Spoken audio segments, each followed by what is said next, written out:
Buenas tardes, muchas gracias por haber venido. El Ateneo del Club Universitario de Buenos Aires tiene el agrado de presentar la conferencia de Juan Marcelo Gabaldá, los canales navegables en la Constitución Nacional. Juan Marcelo Gabaldá, abogado, doctor en Derecho, profesor en Ciencias Jurídicas, diplomado en Derecho Constitucional profundizado, docente de las Universidades de Buenos Aires, Nacional de José C. Paz y Belgrano, autor del libro Amparo por mora de la Administración, de reciente aparición. Distinguido por el Centro Naval con el Premio Almirante Irízar 2023 por el artículo Los canales de navegación y la Constitución Nacional. Miembro del Instituto Nacional Peruviano, socio activo de Cuba e integrante de la Capitanía de Náutica y la Comisión de la Sede de Núñez. Bueno, un aplauso, por favor. Por favor, apaguen los celulares, ¿sí? Muchas gracias. Bueno, muy buenas noches a todos. Muchísimas gracias por venir, por estar acá esta noche acompañándome.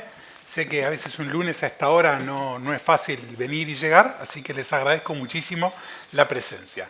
Bueno, el objeto de nuestra charla es conversar un poco acerca de los canales navegables en la Constitución Nacional.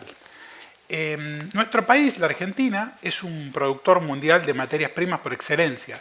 Y la cuestión relativa al costo del transporte de las mercaderías hacia los puertos de salida es un tema de vital interés para la competitividad de nuestras exportaciones y por ende para el desarrollo de nuestra economía nacional. Las cargas de exportación viajan desde el interior del país hasta los puertos en camiones, mientras que un porcentaje mucho menor lo hace en ferrocarriles y una muy pequeña cantidad lo hace en barcazas fluviales. Bueno, en este orden de ideas, la Constitución Nacional, que es un verdadero programa de gobierno pensado por los constituyentes para la etapa fundacional de una Argentina en ciernes, le encomendó al Congreso Nacional legislar en materia de promoción de construcción de ferrocarriles y canales navegables, y además explorar los ríos interiores. Actualmente, esta cláusula, conocida como la cláusula del progreso, está contenida en el artículo 75, inciso 18 de la Constitución. Y esta norma evidencia la preocupación de los constituyentes por el transporte de cargas como un medio para alcanzar el progreso. El progreso, una preocupación que, tal como veremos en esta charla, ha sido un tema de preocupación en el Virreinato del Río de la Plata, en la época de virreyes, presidentes, gobernadores de provincia, legisladores nacionales, productores agropecuarios, empresarios, ingenieros, todos preocupados por el tema del progreso y las vías de comunicación. Esta preocupación fue tomada también por intelectuales, periodistas y hasta, como verán hoy, escritores del género novelesco. A diferencia de lo que sucedió con los ferrocarriles, poco y nada se hizo en materia de canales navegables. ¿De qué hablamos cuando hablamos de canales navegables? La canalización de cursos de agua es una muy vieja artimaña de la ingeniería, inicialmente empleada para llevar agua de beber y regar, y hay vestigios de acueductos en los romanos, en los egipcios, en los incas y en los chinos. La inserción en nuestra Constitución de los canales navegables como vías de comercio fue el reflejo de un fenómeno que se había desarrollado en Europa a partir del siglo XVI y que fue perdiendo importancia más tarde con el desarrollo del ferrocarril. Cuando hablamos de canales navegables en la Constitución, no estamos hablando del dragado de la hidrovía del río Paraná, o del canal Emilio Mitre, o del de Punta Indio, o del proyectado canal Magdalena. Tampoco estamos hablando de los canales aliviadores como el canal Mercante, el canal Jaureche, o los canales que cruzamos por la autovía 2 cuando viajamos hacia la costa atlántica. Se trata de excavaciones hechas por la intervención del hombre sobre tierra firme, hacia el interior, hacia el hinterland. A modo de ejemplo, encontramos el canal de Erie en Estados Unidos, el canal Saint-Martin en París, el Saint-Denis, el canal de Lurk en Francia y las redes de canales más que extensas de Inglaterra, Bélgica y Alemania. Estos países exhiben actualmente con orgullo canales de navegación que no solo son aprovechados para el intercambio comercial, sino también para el turismo. En los primeros tiempos se construyeron canales solamente en las regiones planas, y posteriormente se logró vencer el inconveniente de las alturas mediante la construcción de esclusas, puentes sobre ríos y otros obstáculos de diferencias de nivel que se vencieron mediante ascensores hidráulicos. Muy bien, entonces ya sabemos de qué venimos a hablar acá, a qué canales navegables nos estamos refiriendo. Ahora la idea es hacer un poco de historia de cómo se dio el fenómeno de la canalización en la Argentina. Muy bien. Bueno, vamos a ir hacia el virreinato y vamos a mencionar al virrey Sobremonte. El virrey Sobremonte, en la época del virreinato, envió un oficio a Córdoba para que se hiciese reconocer el curso del río Tercero a fin de determinar su navegabilidad. ¿Y esto por qué? Porque en esa época el transporte se efectuaba en pesadas carretas, tiradas por bueyes, tardaban meses en cruzar el territorio, se utilizaban mulas en los lugares menos transitables, había pocos puentes para cruzar los ríos, todo esto encarecía el valor de las mercaderías y cuando llegaban a Buenos Aires no podían competir con las extranjeras. Entonces, en 1804, virrey Sobremonte encomienda estudios para ver si se puede navegar el río Tercero. Y en 1805, también virrey Sobremonte ordena construir un canal en San Fernando. Este canal iba a servir para mejorar la vida de los habitantes de la zona de Las Conchas, el Tigre hoy en la actualidad, que estaban expuestas a inundaciones, con la idea de poder comerciar con el litoral. ¿Qué pasó? Las invasiones inglesas y la consecuente salida de Sobremonte truncaron ambos proyectos. De ahí pasamos a otra figura, un pensador, un estadista, Manuel Belgrano, el abogado Manuel Belgrano, que además de crear la Escuela de Náutica, fue uno de los prohombres de la navegación en la Argentina, y entre sus valiosos aportes para el desarrollo de la Argentina, encontramos una propuesta de él para facilitar la navegación de los ríos interiores mediante el reconocimiento, canalización y reglamentación para la viabilidad y para la seguridad del tránsito.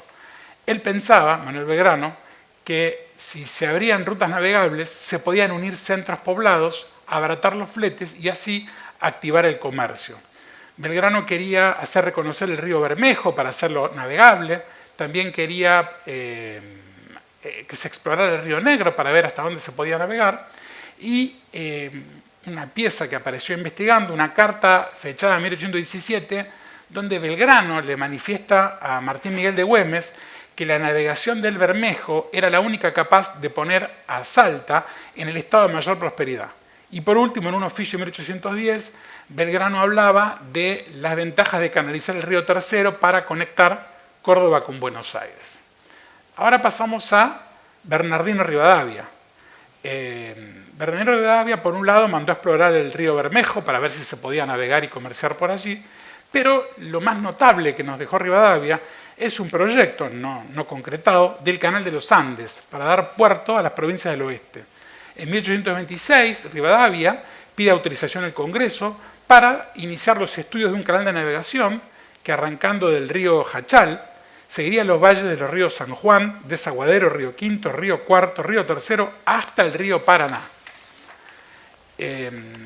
Bueno, Rivadavia lo que decía era que había que tomar el ejemplo de lo que ya ocurría en ese mismo momento en Estados Unidos, porque para ese entonces, 1826, hacía un año que en Estados Unidos habían inaugurado el canal de Erie, que iba desde Búfalo hasta el Océano Atlántico, y él conocía, por publicaciones que había leído, esos proyectos norteamericanos. Y para Rivadavia, más allá de la necesidad de desarrollar este medio de transporte, Rivadavia pensaba que tener esta comunicación por canales era una manera de estrechar y vigorizar la nacionalidad argentina. Bueno, y la estrella de esta noche es Juan Bautista Alberdi, que él, en Bases y Puntos de Partida para la Organización Política de la Argentina, él afirmó que la Constitución no va a ser otra cosa por muchos años que la Constitución de un desierto. Para Alberdi, la mejor Constitución es la que sirve para hacer desaparecer el desierto. Y él pensaba que la Constitución tenía como finalidad hacer progresar al país y convertirlo de un desierto en un país poblado. El constitucionalista Alberto Bianchi señala que Alberdi fue un hombre abrumado por el desierto y por su inmensidad. Y si leemos Bases y Puntos de Partida, vamos a ver claramente ese sentimiento de de hastío de Alberdi en relación a el desierto. En referencia a las atribuciones que debía tener el Congreso, Alberdi propuso proveer lo conducente a la prosperidad, defensa y seguridad del país, estimular el progreso, construcción de ferrocarriles y canales navegables. Esto está en el proyecto de Alberdi. Ahora bien, en 1853, el Congreso General Constituyente, que se reúne en Santa Fe, después del acuerdo de San Nicolás y de Caseros, analiza las ideas de Alberdi sobre este punto y directamente las incorpora al texto constitucional. Hay estudios donde cotejaron bases de Alberdi con el texto de la Constitución y prácticamente la propuesta de Alberdi habría sido aprobado por la Convención Constituyente a libro cerrado. Entonces, la cláusula de progreso es una de las muchas normas de nuestra Constitución que no tiene origen estadounidense y consiste esencialmente en una cláusula de fomento que impone al Estado obligaciones de neto contenido económico. Y otro dato más es que, por el artículo 107 de la Constitución, las provincias también pueden encarar por sí solas la construcción de ferrocarriles y vías navegables. Muy bien. Ahora vamos a pasar a alguien que polemizó muchas veces con Alberdi, tenían una mala relación, se prodigaban insultos y descalificaciones de todo tenor, que fue Sarmiento, Domingo Faustino Sarmiento. Él planteó sus ideas en Argirópolis. Y en Argirópolis Sarmiento lo que hace es dar cuenta de la ruinosa organización de nuestro país para la distribución de la riqueza, porque dice, por un lado está la cordillera de los Andes que complica llegar al Pacífico, por abajo está desierto, por el norte también, y tenemos en el este un sistema de ríos, que es el litoral, con un solo puerto donde no lo navegamos. Entonces él entiende que es necesario promover un sistema de trabajos de exploración de los ríos para asegurarse cuáles son navegables y cuáles pueden ser canalizados. O sea que vemos que Sarmiento también él había viajado por Europa y Estados Unidos, él había visto la canalización como sistema de navegación y lo va a proponer para nuestro país. Bueno, como veremos a continuación, y pese a esta manda constitucional de promover la construcción de canales navegables y explorar ríos interiores, lo cierto es que mucho no se pudo concretar en estas materias. Y ahora vamos a comentar algunos ejemplos concretos de algunos canales navegables. Vamos a ver algunos que se pudieron hacer, otros que se empezaron a hacer y los proyectos quedaron truncos, otros que nunca se hicieron y otros proyectos que andan en carpeta por allí. El primero de ellos es el canal San Fernando. Yo les había mencionado cuando les hablé de Sobremonte que con las invasiones inglesas el proyecto había quedado suspendido en el tiempo. En 1864 se retomaron las obras, se amplió la profundidad. En 1875 el ingeniero Luis Huergo proyectó y dirigió obras para terminar el canal y para construir un dique seco o un dique de carena, que es un dique con compuertas que se vacía el agua, se seca y se puede hacer reparación y compostura de embarcaciones. Entonces, bueno, el canal San Fernando sirvió de puerto interno para carga y descarga de todo lo que era fruta, madera, mimbre, todo lo que ustedes conocen que viene del delta. Y el canal llegó a tener una importante actividad. Pero claro, ¿qué pasaba? El canal era muy estrecho. Entonces, cada vez que pasaba algún buque de mayor porte que tenía que entrar o salir, había que correr los buques que estaban amarrados en los costados, había que coordinar con las autoridades del ferrocarril, porque estaba el ferrocarril Mitre Ramal Delta, hoy Tren de la Costa, entonces había que coordinarse para los horarios para el puente levadizo. La cuestión es que era un dolor de cabeza utilizar el canal San Fernando y fue entrando en desuso. Finalmente el canal quedó abandonado, sus aguas están contaminadas, las puertas fueron retiradas, se exhiben en una plaza cerca de ahí. Y bueno, quien se acerque hoy al antiguo canal San Fernando, va a ver, como ven acá en la fotografía, que se observan, ahí pueden ver los restos del sistema antiguo de operación de las compuertas. Y milagrosamente todavía se pueden ver peces y tortugas que, pese a la contaminación de las aguas, todavía ahí resisten. Hoy está completamente inutilizado y oficia nada más de límite entre los partidos de San Fernando y el Tigre. Bueno, ahora vamos a ver otro canal, que es el canal Irigoyen, el canal Martín Irigoyen. Seguramente, si alguna vez ustedes viajaron a la provincia de Entre Ríos, cuando cruzan el primer puente, ingresan en la isla Talavera, van a ver que en un costado, detrás de los árboles, aparece un curso de agua, que es justamente, cuando van en la ruta nacional número 12, entre los puentes Mitre y Urquiza, está el canal Irigoyen, que une el Paraná de Las Palmas, frente a la ciudad de Zárate, con el Paraná Guazú, y corre casi paralelo a la ruta nacional número 12. Es una construcción ordenada por la provincia de Buenos Aires, que a diferencia de lo que pasó con otros canales, se llegó a inaugurar, se pudo utilizar, llevaba las mercaderías desde el polo productivo de Zárate Campana al Paraná Guazú, que es donde estaba la mayor profundidad. Y bueno, actualmente es navegado por embarcaciones de menor porte, pero se pudo construir, se pudo terminar. Hay ahora un proyecto del doctor Agustín Barletti para dragarlo, para llevarlo a más profundidad, para poder sacar la producción por el Paraná Guazú, que tiene mayor profundidad que el Paraná de Las Palmas. Bueno, ahora vamos a una perlita que obtuve investigando en el Archivo General de la Nación. Esto que ustedes ven es un mapa de la vieja capital del año 1887, que es un proyecto de los ingenieros franceses Evelot y Bott para un canal de circunvalación de la ciudad de Buenos Aires. Quien haya visitado París y recorra el canal San Martín, van a ver que la lógica o la disposición es bastante similar. De hecho, este proyecto es posterior. Y entre las finalidades que tenía este proyecto era proteger a Buenos Aires de inundaciones. Obviamente, donde ustedes ven la circunvalación del canal, eso sería recién a la altura de los barrios de Palermo, sería Palermo, Villa Crespo, Villa del Parque. O sea, no, es mucho antes que lo que es hoy la General Paz. O sea, la zona céntrica de la ciudad era muy chica, el resto era todo despoblado. Bueno, la idea era también fortificar la ciudad para reducir riesgos de ataques, crear nuevos barrios en zonas linderas del canal y diseñar un sistema de transporte terrestre y acuático. Este proyecto tampoco vio la luz. Ahora vamos con otro proyecto que tiene que ver con el arroyo Maldonado, aquel famoso de la avenida Juan B. Justo, que corre por debajo de la avenida Juan B. Justo. Bueno, este arroyo nace en San Justo, tiene una extensión de 21 kilómetros y atraviesa los barrios de Liniers, Villa Crespo, Palermo y desemboca en el Río de la Plata a la altura del Aeroparque Jorge Newbery.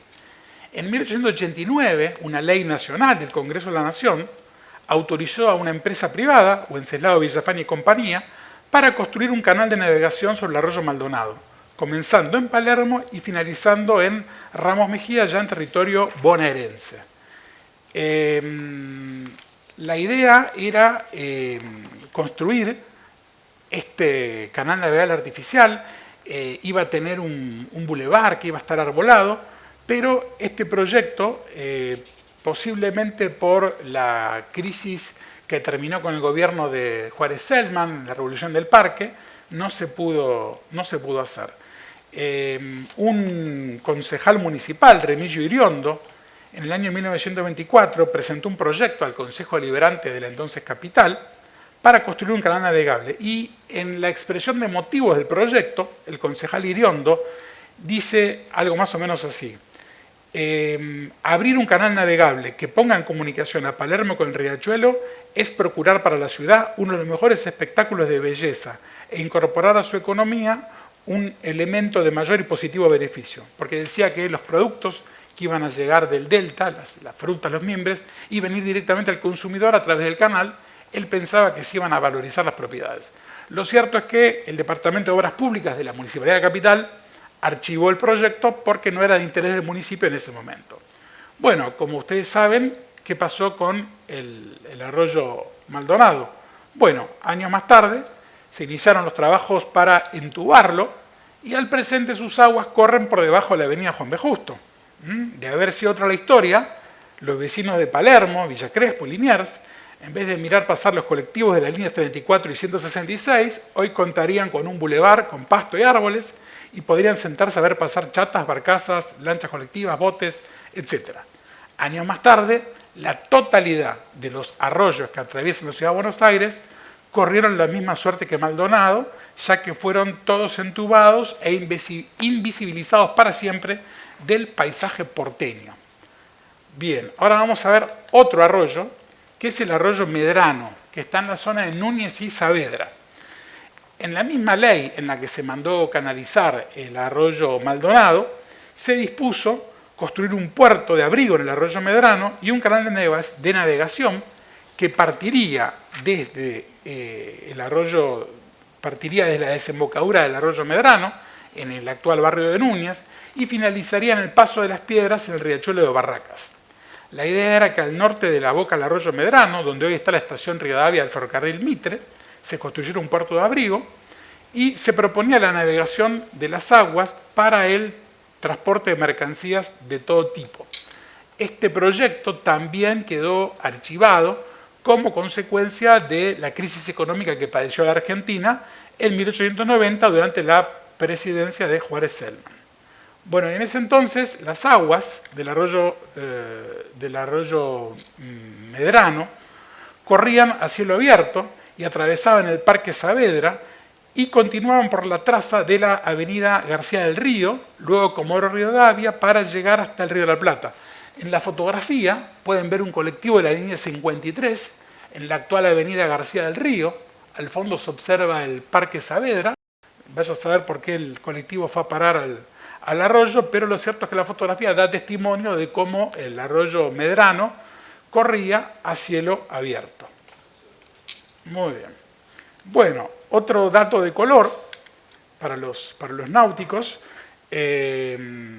En el año 1907, en la desembocadura del arroyo Medrano, en el Río de la Plata, se fundó el Club Náutico Buchardo, y para los años 20 un grupo de pescadores fundaron la Sociedad Deportiva Pasatiempo, que hoy es el Club Náutico General San Martín.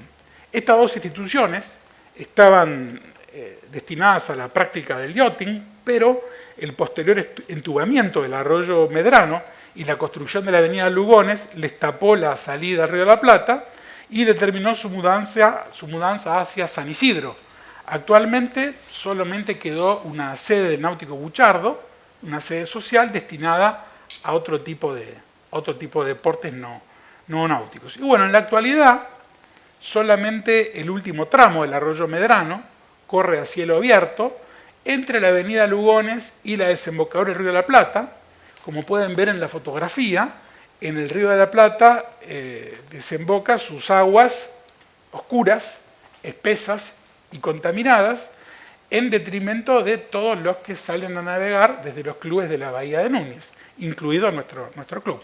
Entonces el arroyo Medrano es, de alguna manera, otra imagen más de esa Argentina que pudo ser y no fue.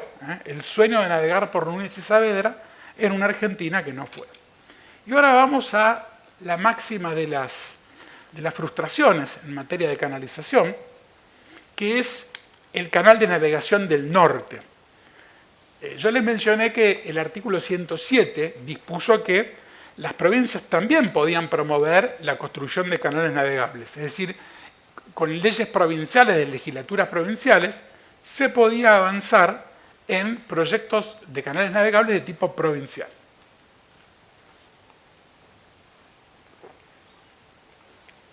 Bueno, entonces, bajo este marco de la cláusula del progreso provincial, surgieron en la provincia de Buenos Aires proyectos muy interesantes como un canal de navegación que uniría Lobos con La Plata, otro canal de navegación desde Olavarría hasta el Riachuelo, un canal que uniría los ríos Luján y Reconquista con el Matanza, y el canal de navegación del norte, iniciativas que no se pudieron concretar. La más interesante es la del Canal del Norte. En 1903 se aprobó el proyecto del Canal del Norte, se sancionó una ley, la Ley Provincial 2832, en virtud de la cual la legislatura bonaerense, con sede en La Plata, autoriza al Ejecutivo Provincial para construir un canal de navegación que partiría de la margen sur del Riacho Varadero, aprovechando los ríos existentes, y finalizaría en un puerto de ultramar en el Paraná de Las Palmas. O sea, la idea era conectar, digamos, Junín con el río Paraná de Las Palmas. Bueno, acá tienen en el mapa, se puede ver digamos, la extensión del canal, Laguna de Mar Chiquita, hacia la zona de Varadero, en el río Paraná, donde finalizaba el canal, aprovechando ríos ya existentes y haciendo canalización artificial. Bueno, muy bien. Entonces, como nota de color, este canal se empezó a construir, estas fotografías del año 1904, ahí pueden ver operarios del canal. Algunos investigadores creen que muchos eran inmigrantes de origen sirio. Acá tenemos una caballeriza. Ustedes saben que el camino de sirga significa que mediante tiro de bueyes o de caballos se transportaba la embarcación. Entonces acá había caballerizas para, digamos, hacer los intercambios de los animales después de recorrer determinada cantidad de kilómetros.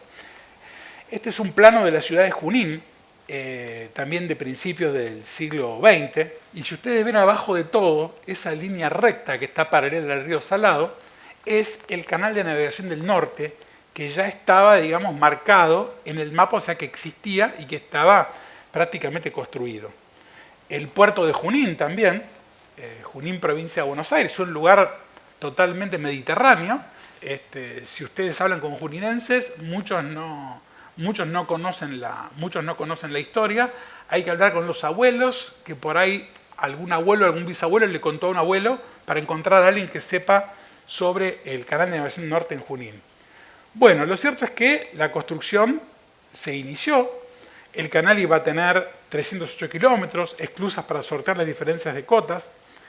Lo cierto es que el Canal del Norte es como una especie de gran asignatura pendiente de la Argentina. Si hablamos del Canal del Norte, es imposible no referirme a Eduardo Cormick, que es un talentoso novelista que está aquí presente esta noche con nosotros, que escribió la novela El primer viaje, donde justamente la acción y las aventuras transcurren en torno al mal logrado canal, y bueno, la lectura se recomienda. Cormick es uno de los que más investigó sobre este tema, hizo notas en diarios, notas en Telenoche, y lo cierto es que esta obra tuvo una construcción de casi el 80%, ya estaban las caballerizas listas, estaban hechas las compuertas, estaban hechas las esclusas, pero había detractores. Por un lado estaba el lobby de los operadores ferroviarios que veían competir su negocio porque los costos del transporte de las materias primas en barcaza serían mucho más baratos. También hubo problemas con los pagos, hubo atrasos en los pagos, hubo muchos problemas entre el constructor y la provincia, y estaba la opinión contraria del ingeniero Huergo, que en esa época era la autoridad en materia hídrica en la Argentina. Y de alguna manera la opinión contraria del ingeniero Huergo, el lobby de los ferrocarriles y los atrasos en los pagos sepultaron el proyecto, que era un proyecto para la Argentina del centenario, se iba a inaugurar en 1910, y lo cierto es que justamente en 1910, con no menos del 80% de la obra lista, el gobernador Arias anunció la interrupción. En la fotografía que ven acá, si ustedes se dan una vuelta por Salto, van a encontrar en el medio del campo, van a encontrar estas construcciones que quedaron como testigo de hasta qué punto se habían hecho las construcciones. Si van a Arrecifes, por ejemplo, por donde iba a pasar el canal, ahí había una represa, un tajamar, que fue dinamitado para evitar las inundaciones. Y por último, estas son fotografías de Eduardo Cormick. Tenemos el muelle sobre el río Paraná, donde terminaba el canal y donde íbamos a tener el puerto de ultramar para sacar las mercaderías. Entonces, bueno, quien viaje a Salto o a Arrecifes se va a encontrar con muestras de esclusas abandonadas que son el testimonio también de una Argentina que pudo ser y no fue. Pero bueno, no todo es pasado, también tenemos proyectos, hay algunos proyectos a futuro. El primero que les voy a comentar es la hidrovía artificial mediterránea. es un proyecto elaborado en la década del 90 por los ingenieros Villauría, Actis y Braceras de la Cátedra de Ingeniería Civil de la Universidad de Córdoba, y era la idea de hacer un canal navegable artificial de 1000 kilómetros de largo, 25 metros de ancho, solo 3 metros de profundidad, desde Arroyito, Córdoba, hasta el Océano Atlántico, con la opción de la construcción de un puerto de aguas profundas en Punta Médanos, esa localidad que está entre Pinamar y San Bernardo, por donde está el faro, o un megapuerto en La Plata. Bueno, este proyecto fue presentado por el Colegio de Ingenieros de la provincia de Córdoba al Gobierno Nacional, y el gobierno firmó un convenio con el Reino de Holanda para asistencia técnica y cooperación.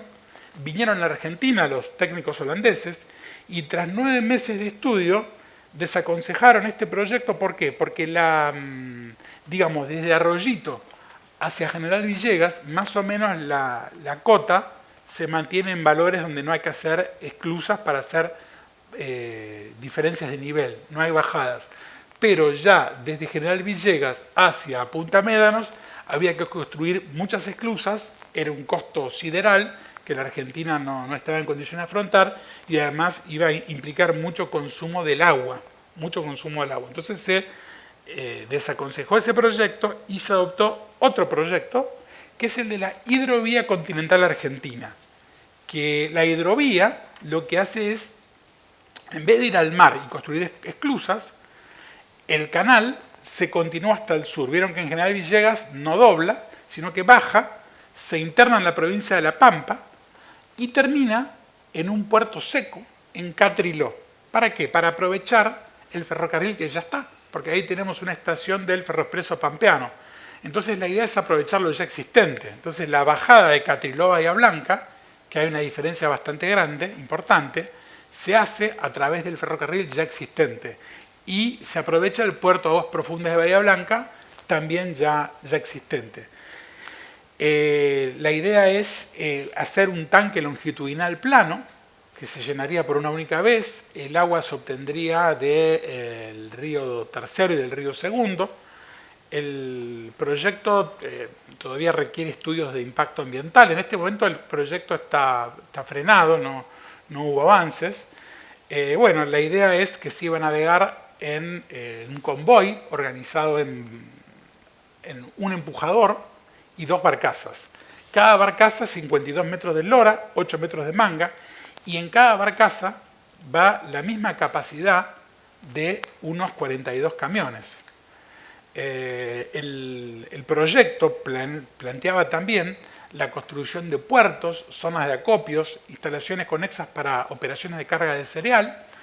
Es decir, plantea bastantes nodos, digamos, de negocios y de progreso para la zona centro del país, que esto es la parte, digamos, agrícola de Córdoba y el norte de la provincia de La Pampa. O sea, la idea es generar un corredor logístico fluvial que coordine el transporte fluvial con el transporte ferroviario. En el puerto seco de Catriló, la bajada a Bahía Blanca se hace a través del ferrocarril ya existente. Bueno, muy bien. Esto es en cuanto a la hidrovía continental argentina. Bueno, tenemos acá, digamos, como un raconto de todo lo que estamos hablando. Tenemos obras que se finalizaron. El Canal San Fernando, los canales del Delta, el Arias, el de la Serra, el Seoane, el Arana, el Villanueva. Los que navegan, por ahí alguna vez han transitado por el Canal Arias, el Canal de la Serna, son conocidos. Quienes navegan a motor los conocen más que los que navegan a vela. Después tenemos el Canal Irigoyen, que es el que les mencioné, que corre por la isla de Talavera.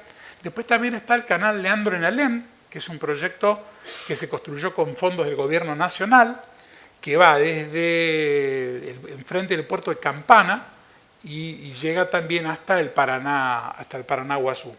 También la rectificación del riachuelo, encarada por el ingeniero Huergo, son obras que se concretaron, que se finalizaron, independientemente de que hoy se usen mucho o no. Obra inconclusa, el Canal del Norte, la provincia de Buenos Aires. Obras que nunca arrancaron. El Canal de los Andes, proyectado por Rivadavia para dar puerto a las provincias del oeste.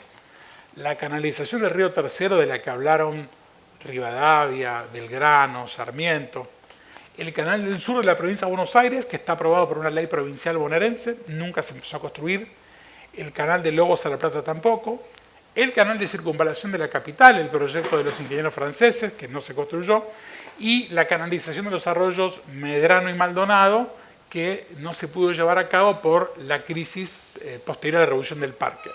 Y como obra proyectada tenemos solamente la hidrovía continental argentina. Entonces, bueno, lo cierto es que nuestros constituyentes, cuando adoptaron la cláusula de progreso, recogieron las ideas alberdianas. Proyectándose el futuro, cuando estaba preparando esta charla, la semana pasada los medios del Grupo Clarín, TN y FM100 y Canal 13, publicaron en las redes sociales con inteligencia artificial, le preguntaron a la inteligencia artificial cómo sería Buenos Aires dentro de 100 años. Y en una de las imágenes se puede ver que la avenida 9 de Julio estaría como una especie de canal de Venecia. Más allá de este sueño incierto, vaya a saber cómo será el futuro dentro de 100 años, yendo a propuestas un poco más lógicas, lo cierto es que hay una ventaja del transporte fluvial sobre el camión en cuanto a los costos de los fletes. La capacidad de una barcaza es 30 veces superior a la del vagón ferroviario y 50 veces más que el camión. Y nuestro sistema de cargas nos muestra rutas y autopistas colapsadas. Permanentemente hay accidentes provocados por camiones. Una prueba de ello es que los fines de semana largos el Ministerio de Transporte tiene que disponer una veda camionera, porque se sabe que la interacción del vehículo familiar con el camión genera más accidentes. Digamos que es un sistema que está colapsado. También hay reportes en Rosario y en Bahía Blanca de camiones que esperan durante días para poder llegar a descargar el cereal. Esto se podría optimizar aprovechando el sistema de transporte fluvial. Entonces, lo que creo que ha llegado el momento es de diversificar la matriz del transporte de carga, tal vez empleando barcazas con canales navegables artificiales, combinando también con ferrocarriles y rutas existentes, se pueda mejorar la competitividad de nuestras exportaciones y a la vez descomprimir el tráfico de camiones en beneficio de la seguridad vial y también en beneficio del medio ambiente porque se reduciría la utilización de combustibles fósiles. Entonces, la puesta en marcha de canales navegables artificiales puede contribuir a desarrollar poblaciones de zonas de influencia de obras.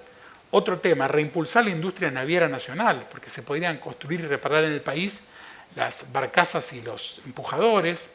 Se podría ofrecer un horizonte laboral para los jóvenes que egresan de la Escuela Nacional de Náutica y la Escuela Nacional Fluvial. En definitiva, son proyectos estratégicos. Solo basta con desempolvar una vieja llave que a través de las ideas de Alberdi, hace más de 160 años, nuestros constituyentes, nuestros padres constituyentes, pusieron en manos del Congreso, que es muy simple, legislar en materia de construcción de canales navegables y exploración de ríos interiores. Son proyectos estratégicos para el futuro del país que deben ser abordados y estudiados por el gobierno y por la oposición como una verdadera política de Estado bajo una mirada superadora a las diferencias políticas, que es algo que nos surge en estos tiempos en una Argentina tan maltratada por tantos desencuentros. Muchas gracias.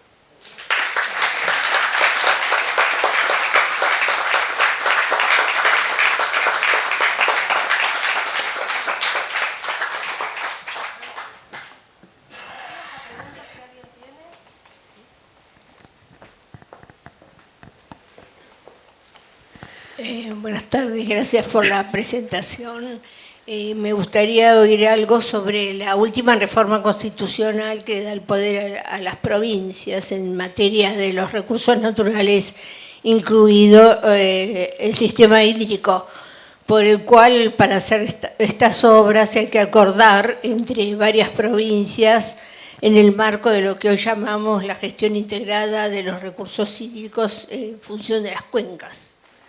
Sí, es correcto. A partir de ahora, cuando los recursos son compartidos, hay una gestión que es compartida. Esto se conoce como el federalismo de concertación, Y de hecho en Argentina, desde la reforma constitucional de adelante, funcionan múltiples organismos interjurisdiccionales donde nuclean el esfuerzo de varias provincias. En algunos organismos está la nación, en otras no. Entonces, para poder hacer proyectos como este, tal vez es necesario la suscripción de tratados interprovinciales, que los aprueben las legislaturas, para gestionar el recurso en forma conjunta.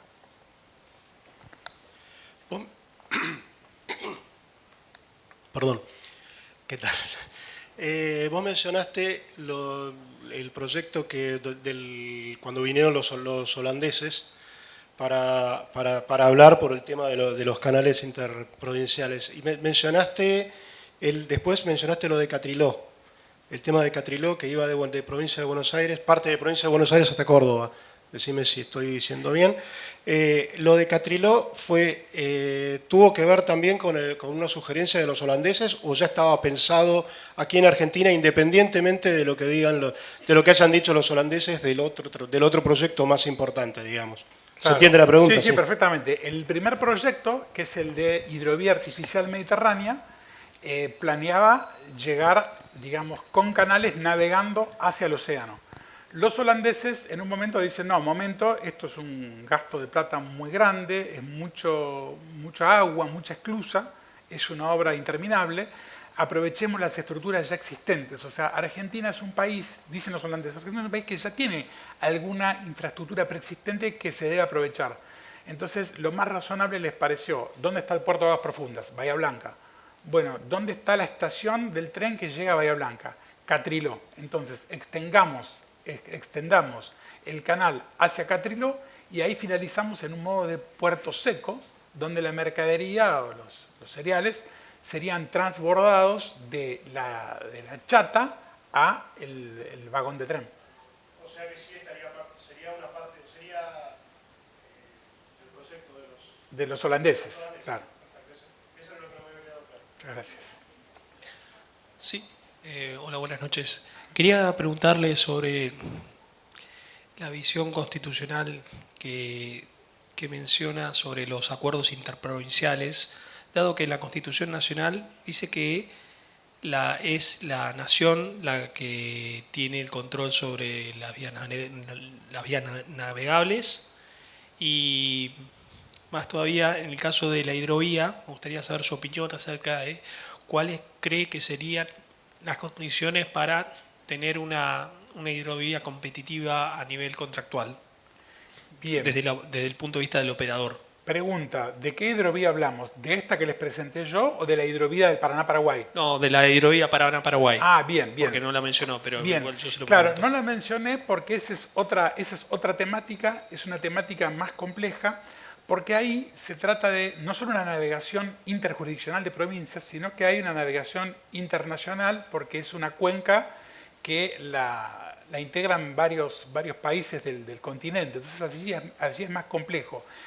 Lo que es correcto es que la navegación o el tema de la regulación del agua, cuando los cursos son interjurisdiccionales, es competencia del gobierno federal. O sea, le corresponde al Estado nacional, eso es correcto. Aún así, aún correspondiendo al gobierno federal, como el recurso es compartido por las provincias y las provincias tienen intereses económicos sobre esos cursos, la tendencia es a integrar a las provincias en todo tipo de comités, consorcios o entes que tengan que ver con el manejo de esos cursos de agua.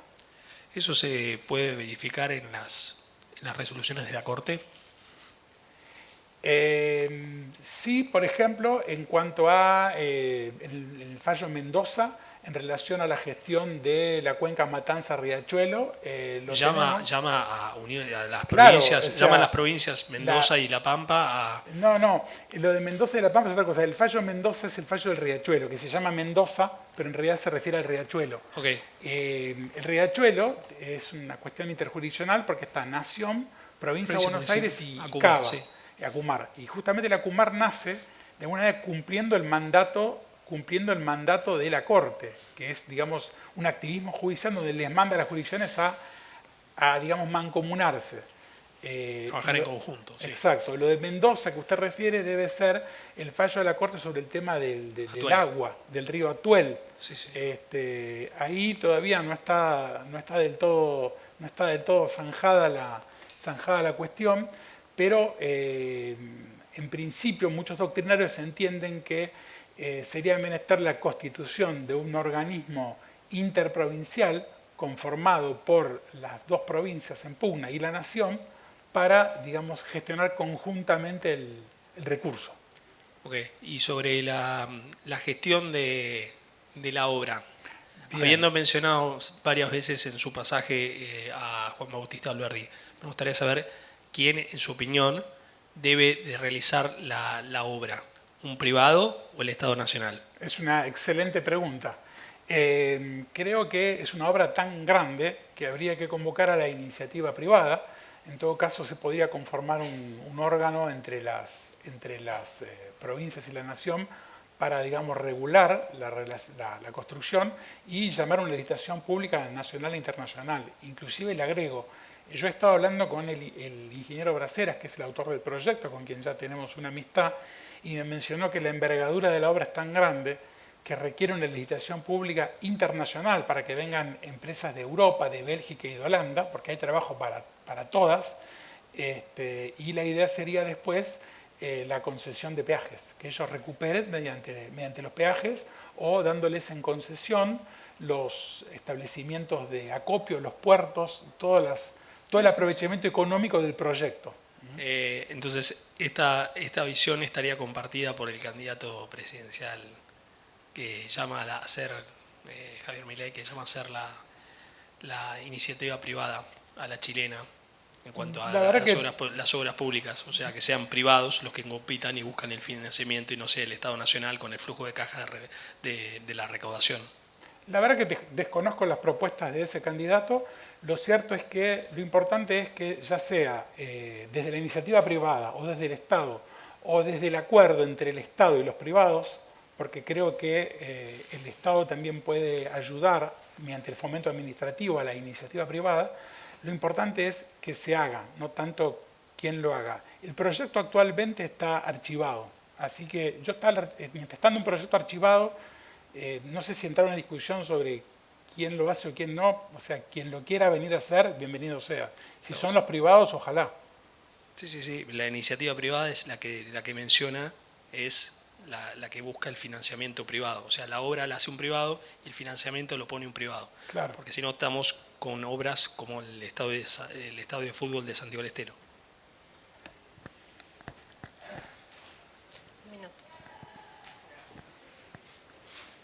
Gracias. Hay dos temas que me gusta destacar porque, bueno, yo he trabajado en recursos hídricos, soy de alguna manera experta en el tema. Una es que falta medir. La Argentina tiene muy baja densidad de mediciones, entonces creo que muchos de estos proyectos cayeron porque, bueno, no tenemos datos. Y la otra que me gustaría comentar, que también es navegable el río Santa Cruz. Y que, bueno, hay veces que las decisiones pasan por otro costado y va a ser el último río que nos quedaba navegable y que, bueno, con las represas queda anulada Sí, dicen correcto. que le van a hacer el canal de navegación, roguemos. El río Santa Cruz es navegable.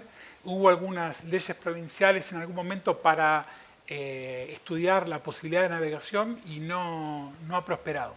Han quedado digamos, descartadas en el tiempo, digamos. Bueno, buenas tardes. Esta vez. No sé por dónde empezar, pero quería primero agradecerte cómo nos ilustraste las ideas y el trabajo de la gente que fueron nuestros grandes presidentes y pensadores. El gran canal nuestro lo tenemos hecho, que es la hidrovía Paraná-Paraguay, que ha sido, a partir de, digamos, del año 45 ha sido sistemáticamente destruido. Hoy en día está lleno de obstrucciones. Para cruzar por el tramo que pasa frente a Bolivia, entre Bolivia y Brasil, hay que desarmar lo que se llaman los trenes de barcazas, porque el transporte de barcazas ya no se hace más por una barcaza. Vienen 16 barcazas o 20 barcazas unidas. Son trenes que requieren un ancho de río para que puedan pasar muy importante, tienen dificultad de maniobra y hay unas obstrucciones que el gobierno nacional, cada vez que se metió el Estado, metió una nueva obstrucción. Lo cierto que la hidrovía hoy está manejada por Paraguay. Todas las operaciones que se hacen en la hidrovía Paraná-Paraguay se hacen bajo bandera paraguaya, porque los sindicatos han copado todas las actividades y las han hecho tan caras que no se pueden hacer, entonces caen en bandera paraguaya.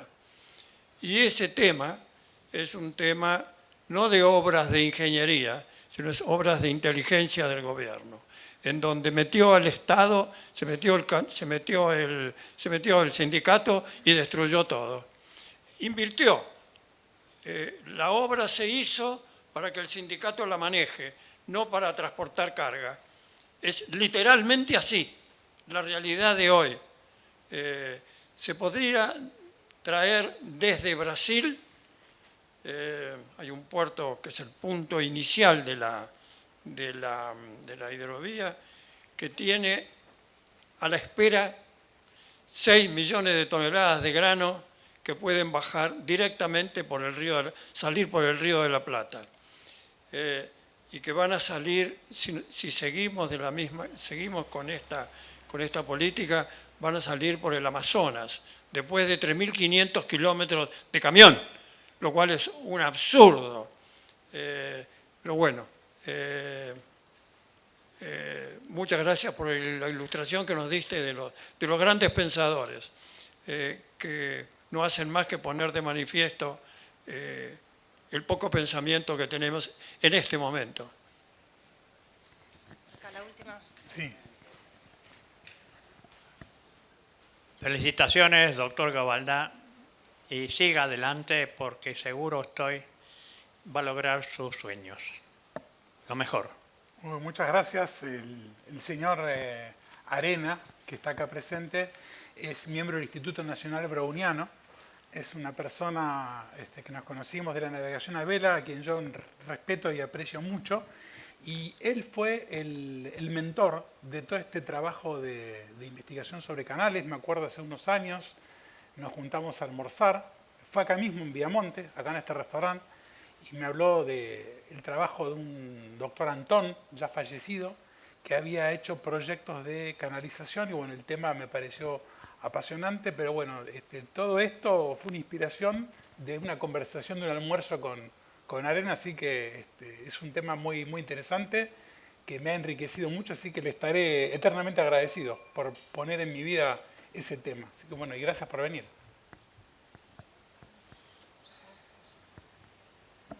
La última.